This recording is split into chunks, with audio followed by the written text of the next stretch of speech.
और चलिए शुरुआत करेंगे बुलेटिन की एक बड़ी खबर के साथ, जहां धामी सरकार का बुलडोजर एक्शन लगातार जारी है। आपको बताती चलेगी कि देवभूमि में अवैध कब्जों पर करारा वार राज्य सरकार की तरफ से किया जा रहा है और एक बार फिर से धामी सरकार का बुलडोजर गरजा, जहां पर अब तक 10,000 एकड़ भूमि अतिक्रमण मुक्त करा दिया गया। उधम सिंह नगर का अगर जिक्र किया जाए तो सरकारी बाग पर अवैध कब्जा था, जहां पर अब पूरी तरह से अतिक्रमण मुक्त करा दिया गया। देवभूमि में लैंड जिहाद अब नहीं चलेगा, सीधा तौर पर यह मैसेज दिया जा रहा है। हरी नीली चादर डालकर कब्जे का खेल खत्म, जहां अब तक 570 से अवैध संरचनाएं जमींदोज हो चुकी है और बुलडोजर की प्रक्रिया आगे भी निरंतर यूं ही जारी रहेगी। यही मैसेज लगातार राज्य सरकार सीएम पुष्कर सिंह धामी की तरफ से दिया जा रहा है।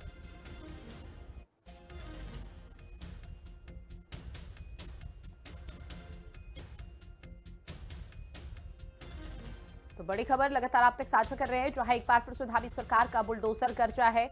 और आपको बता दें कि उधम सिंह नगर में सरकारी बाग पर अवैध कब्जा किया गया था, जहां पर बुलडोजर गरजा और ये शासन का जो पीला पंजा चला है, इसके तहत जो कल तक यहां पर जो भी इमारत हुआ करती थी अब वो पूरी तरह से जमींदोज हो चुकी है। और सीधे तौर पर एक मैसेज ये दिया जा रहा है कि देवभूमि में किसी भी सूरत में लैंड जिहाद बर्दाश्त नहीं किया जाएगा, क्योंकि सीएम पुष्कर सिंह धामी की तरफ से भी निरंतर ये बात कही जाती है कि जहां पर भी अवैध कब्जा किया हुआ है, चाहे वो सड़क हो या फुटपाथ हो, अगर अवैध रूप से कब्जा चाहे मंदिर की तरफ से भी क्यों ना किया है, अगर अवैध है वो और यहां पर प्रशासन मौके पर पहुंचता है तो बुलडोजर निश्चित तौर पर चलेगा। तो हरी नीली चादर किसी भी तरह से यहां पर अब देखने को ना मिले अवैध रूप से, और यही मैसेज लगातार राज्य सरकार की तरफ से दिया जा रहा है। तो तस्वीरें लगातार आप तक साझा कर रहे हैं और ऐसे में शासन का जो पीला पंजा है आगे भी निरंतर यूं ही जारी रहेगा। किसी भी तरह से कोई कोताही और लापरवाही की तस्वीर इस दौरान देखने को नहीं मिलेगी। और एक तरफ यहां पर जो धाकड़ धामी है वो इमेज इस बुलडोजर के माध्यम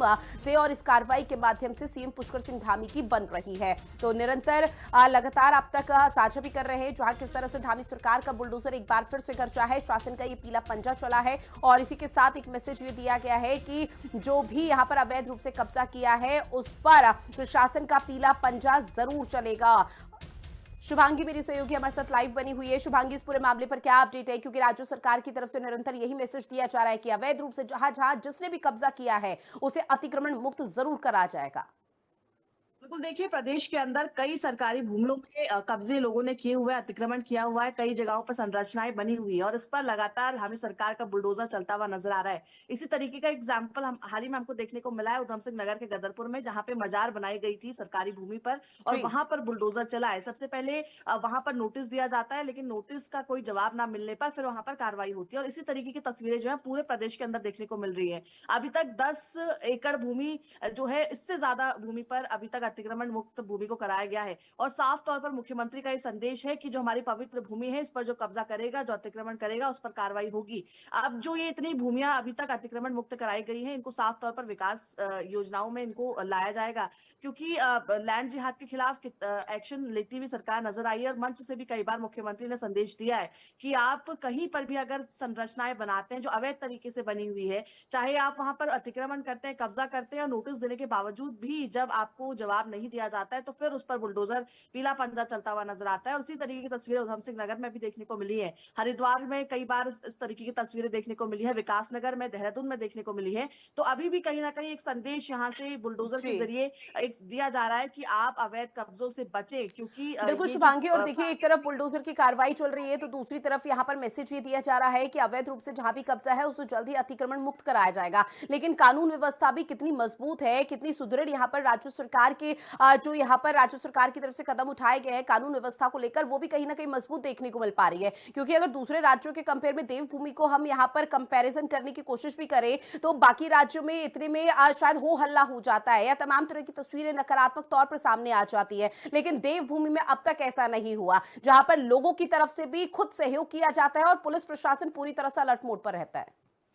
बिल्कुल, देखिए जब भी इस तरीके की कोई कार्रवाई की जाती है तो उस समय पुलिस प्रशासन भारी बल जो है वो मौजूद रहता है। ऐसे में एक तरफ से लोगों से भी अपील की जाती है कि आप लोग सहयोग करें, साथ-साथ कानून व्यवस्था जो है वो हम देख रहे हैं कि इस तरीके से मैनेज किया जाता है कि जी। इसको लेकर कोई हंगामा ना हो, इसको लेकर लोग जो है वहाँ पर विरोध जो है ना जताएं। इसी तरीके से हमने नैनीताल में, हल्द्वानी में कई बार देखा कि वहाँ पर जो सरकारी भूमियां है वहां से जब अतिक्रमण मुक्त कराने के लिए पुलिस पहुंची तो इस तरीके से पहुंची कि वहां पर पहले मार्च निकाला गया, शांतिपूर्ण तरीके से लोगों को रहने की हिदायत दी गई, वहां से लोगों का सहयोग मांगा गया और पुलिस प्रशासन भारी बल वहां पर जो है मौजूद रहा, जिसके बाद यहाँ पर अभी तक इस तरीके की चीज जो है वो देखने को नहीं मिली है। और कहीं ना कहीं पूरे प्रदेश के अंदर एक जो संदेश अभी तक दिया गया है कि आप अगर किसी भी तरीके का कब्जा करेंगे, अतिक्रमण करेंगे, अवैध तरीके से संरचनाएं बनाएंगे तो उस पर पीला पंजा चलेगा। और कहीं ना कहीं इसका असर अब ग्राउंड पर देखने को मिल रहा है। मुख्यमंत्री साफ तौर पर संदेश दे चुके हैं कि जहां जहां पर भी इस तरीके के अतिक्रमण होंगे, कब्जे होंगे, उन पर पीला पंजा चलेगा और उन सभी कब्जों को वहां से हटाया जाएगा। और इसी तरीके की तस्वीरें प्रदेश के कई सारे जिलों में जी देखने को अभी तक मिल चुकी है। ठीक है शुभांगी, जानकारी साझी की उसके लिए बहुत शुक्रिया आपका।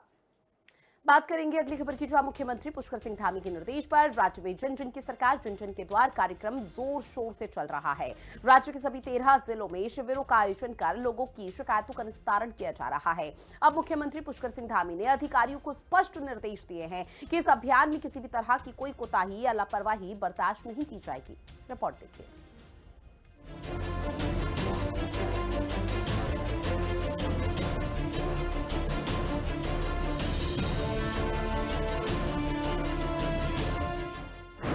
जन जन के द्वार पहुंच रही धामी सरकार, हरदा का तंज, काम कम ज्यादा प्रचार।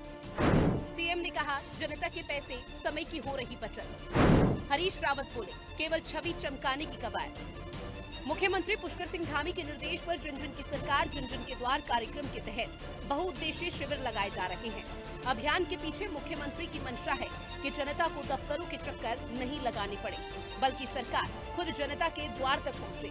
20 दिसंबर से शुरू हुए इस 45 दिवसीय अभियान के तहत अब तक राज्य के 13 जिलों में 126 शिविरों का आयोजन कर लोगों की शिकायतों का निस्तारण किया गया। इसके अलावा कई नागरिकों को विभिन्न जन कल्याणकारी योजनाओं से लाभान्वित किया गया। राज्य के 13 जिलों में 126 बहुउद्देशीय शिविरों का आयोजन, 10,962 शिकायतें प्राप्त हुई, जिनमें से 7,952 का मौके पर निस्तारण। 12,399 प्रकरणों में विभिन्न प्रमाण पत्र, सरकारी लाभ प्रदान किए गए। 39,923 नागरिक अन्य जन कल्याणकारी योजनाओं से लाभान्वित। मुख्यमंत्री धामी खुद भी इस अभियान का हिस्सा बनकर धरातल परिस्थिति को परख रहे हैं। साथ ही लोगों से मुलाकात कर उन्हें हौसला दिया है कि सरकार उनकी समस्याओं के समाधान के लिए गंभीर है। वहीं मुख्यमंत्री ने अधिकारियों को स्पष्ट निर्देश दिए हैं कि जो दिव्यांग, वृद्ध या फिर कमजोर वर्ग के लाभार्थी शिविरों तक नहीं आ सकते हैं, उनके घर तक अधिकारी खुद जाएं। सीएम ने कहा कि किसी भी स्तर पर लापरवाही या उदासीनता बर्दाश्त नहीं की जाएगी। सीएम धामी जहां जन समस्याओं के समाधान के लिए गंभीरता से प्रयास कर रहे हैं, इन प्रयासों पर पूर्व मुख्यमंत्री और वरिष्ठ कांग्रेस नेता हरीश रावत ने तंज कसा। हरीश रावत ने कहा कि ये सरकार बचाओ अभियान है, क्योंकि अभियान को लेकर ग्रामीण पूछ रहे हैं कि अब तक कहां थे, अब तक सुध क्यों नहीं दी। देखिए, ये जन जन की सरकार जन जन के द्वार, इसका उद्देश्य है कि समाज के अंतिम छोर में रहने वाले हर एक व्यक्ति को शासन, राज्य सरकार, केंद्र सरकार की जो योजनाएं उनका लाभ मिले। जो लाभार्थी योजनाएं चल रही हैं उन योजनाओं के लिए उनको कहीं भटकना न पड़े। दूर दराज के इलाकों से लोगों को आने में जाने में बहुत खर्चा करना पड़ता था, बहुत सारे संसाधन लगाने पड़ते थे, बहुत समय लगाना पड़ता था, बहुत जगह दफ्तरों के चक्कर लगाने पड़ते थे। इससे बचने के लिए कि सरकार और सरकार के सभी विभाग प्रशासन के उनके घर के पास पहुंचेंगे, उनके नज़दीक के पास पहुंचेंगे, उनके द्वार के पास पहुंचेंगे और उन समस्याओं का समाधान करेंगे। गांव वाले पूछ रहे आज तक कहाँ थे, क्या किया। जब हिसाब किताब पूछ रहे हैं तो दाएं बाएं देख रहे हैं। जा कितने रहे, हकीकत ये है प्रचार ज़्यादा है, शोर ज़्यादा है, कुछ है नहीं। ये एक ढकोसला है। हाँ, ये सरकार बचाओ, ये द्वार द्वार नहीं है, ये सरकार बचाओ अभियान है। जनता के समय और पैसे की बचत हो, इसके साथ ही लोगों को सरकारी दफ्तरों के चक्कर नहीं लगाने पड़े, इसके लिए धामी सरकार जन जन की सरकार जन जन के द्वार अभियान चला रही है। लेकिन कांग्रेस का कहना है कि बुनियादी समस्याओं से जूझ रही जनता की नाराजगी आने वाले समय में भारी न पड़ जाए। इसे देखते हुए सरकार अभियान के नाम पर जनता के चक्कर लगा रही है। देहरादून से संवाददाता दीपिका भंडारी और शुभांगी भट्ट के साथ ब्यूरो रिपोर्ट, हिंदी खबर। अब बात अगली खबर की करेंगे, जहां मुख्यमंत्री पुष्कर सिंह धामी ने विधायक सहदेव सिंह पुंडीर के सुधोवाला आवास पर जाकर उनकी माताजी के निधन पर श्रद्धांजलि अर्पित की है। मुख्यमंत्री पुष्कर सिंह धामी ने ईश्वर से पुण्य आत्मा को श्री चरणों में स्थान देने की कामना की है। साथ ही शोक संतप्त परिवार को ये दुख सहने की शक्ति प्रदान करने की कामना की।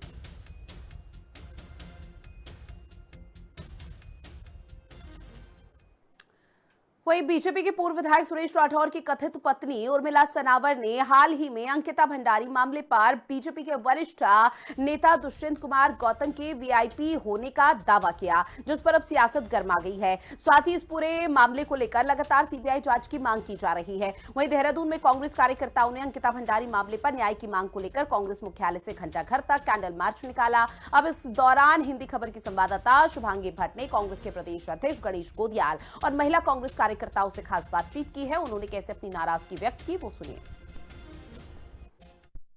अंकिता भंडारी मामला उत्तराखंड में एक बार फिर गर्मा गया है। कांग्रेस लगातार इस मुद्दे को उठा रही है क्योंकि भाजपा के पूर्व विधायक सुरेश राठौर की पत्नी ने सोशल मीडिया के जरिए किसी वीआईपी का जिक्र किया, जिसके वजह से अंकिता भंडारी की जान गई। ये वीआईपी गट्टू नाम बताया, जिसके बाद से लगातार आक्रोशित है कांग्रेस और सीबीआई जांच की मांग कर रही है। आज देहरादून के अंदर ये कैंडल मार्च अंकिता भंडारी के लिए निकाली जा रही है। ऐसे में कांग्रेस प्रदेश अध्यक्ष गणेश गोदियाल जी भी इसमें मौजूद है, जिनसे बात करेंगे। अंकिता भंडारी केस में वीआईपी कौन था, लंबे समय से पूछा जा रहा था। अब जो गट्टू का जिक्र हुआ है, क्या कुछ मांग कर रहे हैं? क्या कुछ मांग कर रहे हैं आप अंकिता भंडारी मामले में? आज 5 दिन बीत गए, लेकिन इस प्रकरण ने माननीय मुख्यमंत्री जी ने न तो कोई बैठक बुलाई, न स्थिति की समीक्षा की, और राज्य की जनता अभी तक इस बात से अनभिज्ञ है कि राज्य की सरकार ने इस प्रकरण में अब तक क्या किया। ये लगातार अपने लोगों को बचाने में लगे हैं। बड़ी बेशर्मी की बात है कि सत्ताधारी पक्ष भारतीय जनता पार्टी के अध्यक्ष ने एक आरोपी की जाति बताकर उस जाति के लोगों का अपमान किया और अपनी खुद की जाति बताकर, चूंकि वो आरोपी हैं, आरोपी होने के बाद वो अपनी जाति बताकर उनकी जाति के लोगों का भी अपमान कर रहे हैं। तो ये भारतीय जनता पार्टी की जाति की राजनीति, सड़कों पर उतरकर हम लोग ये विरोध करेंगे। सबसे बड़ी बात है कि ये ऐसी बहसें छोड़ें, ये अपराधियों को और आरोपियों को उस दृष्टि से देखें, और भारत में उत्तराखंड में जो प्रचलित कानून है उस कानून के अंतर्गत सजा दें। उसमें कोई काम नहीं कर रहे हैं, अजूल फजूल की बातें कर रहे हैं। तो ये थे हमारे साथ कांग्रेस के प्रदेश अध्यक्ष गणेश गोदियाल जी, जिनका कहना है कि इसके आगे भी ये लोग इसी तरीके से इस मामले को उठाने जा रहे हैं। अभी आज तो देहरादून के अंदर ये कैंडल मार्च निकाली जा रही है, लेकिन इसके बाद अब पौड़ी के अंदर भी इस तरीके की यात्रा जो है वो निकाली जाएगी। देहरादून से कैमरा पर्सन विजेंद्र रतूड़ी के साथ मैं शुभांगी भट्ट, हिंदी खबर।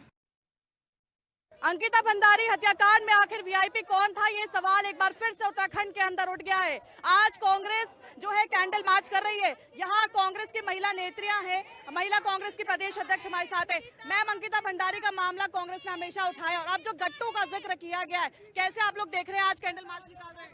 देखिए, मुझे हम लोगों को बड़ा अफसोस है कि जो सरकारें ये बोल के है कि महिलाओं के सम्मान की बात करी, बेटी बचाओ बेटी पढ़ाओ की बात करो, आज उत्तराखंड के एक बेटे के हत्या में उनका प्रदेश प्रभारी का नाम आ रहा है, दुष्यंत गौतम का नाम आ रहा है। वो इस पे एक शब्द बोलने को तैयार नहीं। हमारे मुख्यमंत्री जी ने अभी तक इस पे एक भी प्रतिक्रिया नहीं दी। लगातार पूरा प्रदेश, अंकिता के माता पिता ये मांग करते आए कि सीबीआई जांच की मांग को माना जाए। उर्मिला राठौर आरोप लगा रही है कि वो दुष्यंत कुमार जी वहाँ पे मौजूद थे उस टाइम पे, तो इसकी सीबीआई जांच होनी चाहिए। दूध का दूध और पानी का पानी होना चाहिए। कैसे मैम इस पूरे मामले को कैसे देख रहे हैं? और दुष्यंत गौतम को नैतिकता के आधार पर इस्तीफा दे देना चाहिए। बड़ी विडंबना है कि इस तरह अंकिता हत्याकांड के हत्यारों को जो है ये सरकार छुपा रही है। देखिए, तो ये हमारे साथ कुछ कांग्रेस नेता थी जो लगातार ये मांग कर रहे हैं कि इस पर सीबीआई जांच होनी चाहिए और अंकिता भंडारी मामला जो है लंबे समय से चल रहा है। इसमें जो मुख्य आरोपी है वो जेल के अंदर है, लेकिन ये वीआईपी कौन था, ये सवाल उस समय भी उठा था और आज भी उठा है। देहरादून से कैमरा पर्सन विजेंद्र रतूड़ी के साथ मैं शुभांगी भट्ट, हिंदी खबर। अंकिता भंडारी हत्या मामले में उर्मिला सनावर की पोस्ट और आरोपों पर हिंदी खबर संवाददाता ने खानपुर के विधायक उमेश कुमार से भी खास बातचीत की है। उमेश कुमार ने कहा है कि उर्मिला सनावर साबित करके दिखाए कि कभी मेरी उससे कोई बात हुई हो। खानपुर के विधायक ने कहा है कि अंकिता भंडारी मामले में किश्तों में ऑडियो जारी करके चटकारे लेकर राजनीति करना ठीक नहीं है। उमेश कुमार ने आगे ये भी कहा है कि वो खुद इस मामले में दोषियों के खिलाफ सीबीआई जांच के पक्षधर हैं। कि अंकिता भंडारी मामले में मदद नहीं की, मैंने संपर्क किया था। आपको फरवरी 2025 में पता थी ये बात? आप तो सोशल मीडिया के माध्यम से ये कह रहे हैं कि मुझे पता लगा अक्टूबर में करवा चौथ के दौरान। तो फरवरी 2025 मेरे पास तो सारे व्हाट्सएप पड़े हैं। मेरा ये कहना है कि सारे मामले का संज्ञान लेकर सरकार को जांच के आदेश दे देने चाहिए। सीबीआई जांच हो जाए, बात खत्म हो गई ना, दूध का दूध पानी का पानी हो जाएगा। अंकिता भंडारी को न्याय मिलने के पक्ष में हम सभी, पूरा उत्तराखंड, पूरा देश है।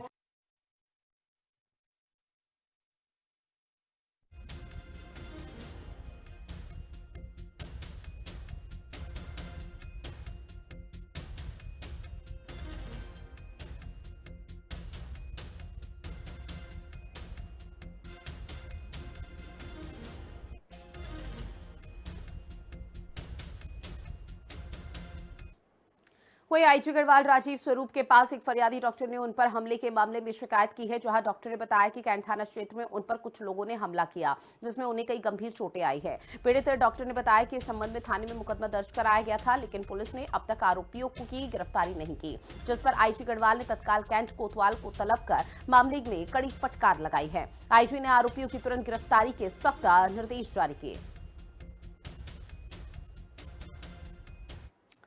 बेरीनाग में युवा कल्याण विभाग के न्याय पंचायत स्तर पर खेल महाकुंभ का आयोजन शुरू हो चुका है। न्याय पंचायत लोहाथल में जेआईसी कारकी नगर में भी प्रतियोगिता हुई। इसमें एथलेटिक्स, खो खो, कबड्डी, मुर्गा झपट और अन्य खेलों का आयोजन हुआ। सैकड़ों खिलाड़ियों ने इसमें हिस्सा लिया। विजेताओं को नगद राशि, मेडल और प्रमाण पत्र देकर सम्मानित किया। ये प्रतियोगिता गंगोलीहाट विधानसभा क्षेत्र की 19 न्याय पंचायतों में आयोजित की जा रही है। दिए गए तो इसलिए प्रतियोगिताएं निरंतर चलती रहनी चाहिए, ताकि जीवन का प्रवाह और खेलों का प्रवाह इसी तरह से आगे बढ़ता रहे।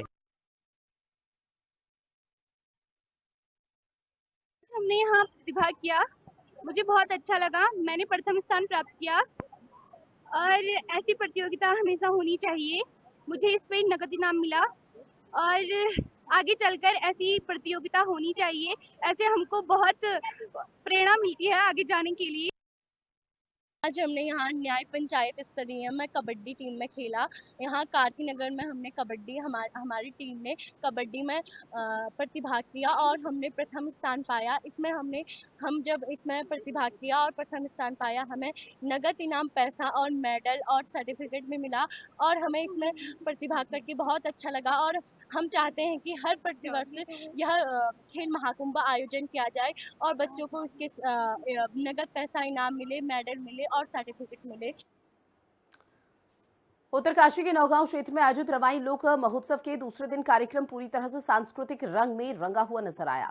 महोत्सव का मुख्य आकर्षण प्रसिद्ध रवाल्टी कवि सम्मेलन रहा। कवि सम्मेलन में महावीर रवाल्टा, अनुज बनाली, ध्यान सिंह, दिनेश रावत, प्रदीप रावत और राजुली बत्रा ने रवाल्टी बोली में अखान और कविताएं प्रस्तुत की हैं। वहीं कवियों ने अपनी रचनाओं के माध्यम से लोगों से अपनी मातृभाषा और लोक संस्कृति को नहीं भूलने की अपील की है। साथ ही कविताओं में राजनेता और समाज सेवियों पर तीखे व्यंग भी कसे गए, जिसे श्रोताओं ने खूब पसंद किया। जो ये रवाल्टी कवि सम्मेलन है, हम अपनी लोक भाषा में कविताएं लिखें और जो हमारी आने वाली पीढ़ी है, हमारी आने वाली जनरेशन, वो निश्चित ही अपनी भाषाओं से रूबरू हो, अपनी भाषाओं में लिखें, अपनी भाषाओं में बोलें। इससे उनको एक मौका मिलेगा, एक सीख है एक प्रकार से। और कविताएं तो बहुत कुछ कहती हैं।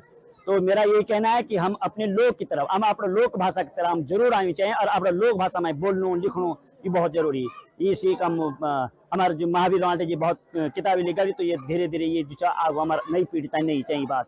महोत्सव की पूरी टीम को मैं बधाई देना चाहूँगा कि उन्होंने स्थानीय वस्तु विशेष को छुआ और रवाई लोक महोत्सव की जो मूल परिकल्पना है उसको परिदृश्य करने में वो सफल रहे।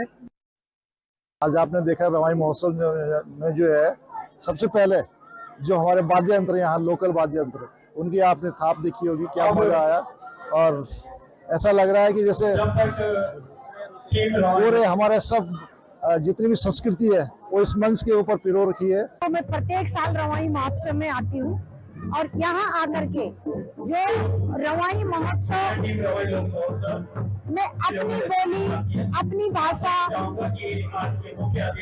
लोक भाषा और लोक बोली के लिए जो संवर्धन के लिए जो कार्य किया जा रहा है वो प्रशंसनीय है। बात अगली खबर की, जो देहरादून जिला प्रशासन ने भिक्षावृत्ति करने वाले रेस्क्यू किए 27 बच्चों को शनिवार को इंटेंसिव केयर सेंटर से विभिन्न स्कूलों में दाखिला दिला दिया है। आपको बता दें कि साधुराम इंटर कॉलेज में आयोजित कार्यक्रम में विधायक खजान दास और जिलाधिकारी सविन बंसल ने बच्चों को स्टेशनरी और स्कूल यूनिफॉर्म देकर स्कूलों में प्रवेश दिलाया। जिला प्रशासन ने अब तक भिक्षावृत्ति, बाल श्रम और कूड़ा बिनने में संलिप्त 267 बच्चों को रेस्क्यू किया, जिसमें से 154 बच्चों को शिक्षा की मुख्य धारा से जोड़ा जा चुका है। मंत्री जी का संकल्प था कि कैपिटल सिटी से ही हमें शुरुआत करनी है कि जो हमारे बच्चे भिक्षावृत्ति में लिप्त हैं या फिर जो हमारा वेस्ट सेग्रीगेशन होता है, वहाँ से उन बच्चों को कैसे हम रेस्क्यू इस प्रकार से करें कि वो फिर पुनः उस एक्टिविटी में ना जाएं। तो सीधा यदि हम उन बच्चों को उस एक्टिविटी से सीधा स्कूल में डालते हैं तो वो वर्कआउट नहीं होता। उन बच्चों का पहले माइंड ट्रांसफॉर्म करना पड़ता है, बिहेवियरल चेंज करना पड़ता है, उनके पेरेंट्स को कन्विंस करना पड़ता है।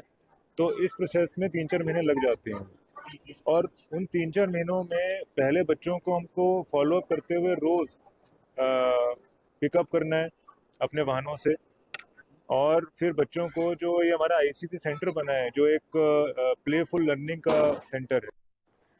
प्रदेश के चर्चित अंकिता भंडारी हत्याकांड में बीजेपी नेताओं का नाम आने के बाद आक्रोश बहुत ज्यादा बढ़ चुका है। लोहाघाट में कांग्रेस कार्यकर्ताओं ने अंकिता भंडारी की तस्वीर के सामने कैंडल जलाकर अंकिता की आत्मा की शांति की प्रार्थना की। कांग्रेस कार्यकर्ताओं ने अंकिता हत्याकांड में बीजेपी नेताओं के नाम पर उछलने पर आक्रोश व्यक्त किया। साथ ही मामले की सीबीआई जांच करने और बीजेपी उत्तराखंड प्रभारी दुष्यंत गौतम और विधायक रेणु बिष्ट की गिरफ्तारी की मांग की। इस पहाड़ के लिए, इस उत्तराखंड के लिए बहुत ही दर्दनाक घटना जो हुई, हमारी बहन अंकिता, इसी प्रकार की बहुत सारी बहनें हमारी बाहर जॉब कर रही हैं, नौकरी कर रही हैं, वो किस तरह से इस सरकार में सुरक्षित हैं। एक बहुत सोचनीय विषय है। जो सरकार कहती थी कि हम बेटी बचाएंगे और बेटी पढ़ाएंगे, आज उस सरकार के प्रदेश जो प्रभारी हैं और इस देश के प्रदेश महामंत्री हैं दुष्यंत कुमार गौतम द्वारा इस घटना को इस प्रकार सुनने में आ रहा है, देखने में आ रहा है, इस घटना में संलिप्त हैं पूरी तरह, और भाजपा के विधायक इस चीज़ में, इस घटना में संलिप्त हैं। तो इस प्रकार मुझे ये लगता है कि यह सरकार पूरी तरह फेल हो चुकी है। पूरी तरह इस सरकार ने इस्तीफा देना चाहिए। और अब बात करेंगे उत्तरकाशी से मिल रही बड़ी खबर की, जहां गंगोत्री राजमार्ग नालूपानी के पास बंद। आपको बता दें कि पहाड़ी का एक हिस्सा टूटकर राजमार्ग पर गिर गया, जहां गंगोत्री राजमार्ग पर आवाजाही पूरी तरह से अब ठप हो गई है। आवाजाही के दौरान जो लोगों को वहां से गुजरना था जिस रास्ते से, वो पूरी तरह से बंद हो चुका है। कई तरह की परेशानी हो रही है। साथ ही प्रशासन मौके पर जुटा हुआ है और मलबा हटाने का, राजमार्ग को एक बार फिर से सुचारू करने का जो प्रयास है वो लगातार जारी है। वहीं देहरादून के जौली ग्रांट एयरपोर्ट से ऋषिकेश को जोड़ने वाले मुख्य मार्ग पर उस समय अफरा तफरी का माहौल बन गया जब देर शाम सड़क पर एक जंगली हाथी की चहलकदमी देखी गई। हाथी के सड़क पर आ जाने से कुछ समय के लिए आवाजाही प्रभावित रही। इस दौरान कई लोग वाहन रोककर हाथी का वीडियो बनाने लगे। गनीमत तो ये रही कि इस घटना में किसी भी तरह की कोई जनहानि नहीं हुई है। वन विभाग और प्रशासन ने लोगों से अपील की है कि इस तरह की घटनाओं के दौरान सतर्कता बरतनी चाहिए और वन्यजीवों से सुरक्षित दूरी बनाए रखें। अब खबर विकासनगर से है, जहां पर युवा छात्र आयुष रोहिला ने यूपीएससी IAS परीक्षा में 52वीं रैंक हासिल कर पचवादून सहित उत्तराखंड का नाम रोशन कर दिया है। आपको बता दें कि इस दौरान पुस्तक विक्रेता गिरीश कुमार रोहिला और गृहिणी मंजू रोहिला के बेटे आयुष की प्राथमिक शिक्षा विकासनगर और उच्च शिक्षा देहरादून से ग्रहण की गई। घर पहुंचते ही परिजनों ने आरती की और आयुष रोहिला का भव्य स्वागत किया। मैंने अपनी स्कूलिंग विकासनगर से करी थी। उसके बाद मैंने बीटेक सिविल इंजीनियरिंग में टिहरी से करी थी। उसके बाद IIT गुवाहाटी से मैंने एमटेक किया था। उसके बाद फिर मैं यूपीएससी इंजीनियरिंग सर्विसेज एग्ज़ाम की तैयारी में लग गया था और इस साल मैंने उस एग्ज़ाम में 52वीं रैंक लाके सफलता को हासिल किया। युवाओं को मैं यही बोलना चाहूँगा कि किसी भी गलत काम से बचें और मेहनत में लगे रहें और जिस चीज़ में भी मेहनत करना चाहते हैं उसमें अच्छा अपना योगदान दें और परिणाम लें, और वही मैं सबसे बोलना चाहूँगा। और फैमिली का सपोर्ट सबसे ज़्यादा इम्पोर्टेंट रहता है। और चलिए उत्तराखंड के खास बुलेटिन में इतना ही। देश और दुनिया की बड़ी खबरों के लिए आप बने रहिएगा हिंदी खबर के साथ। नमस्कार।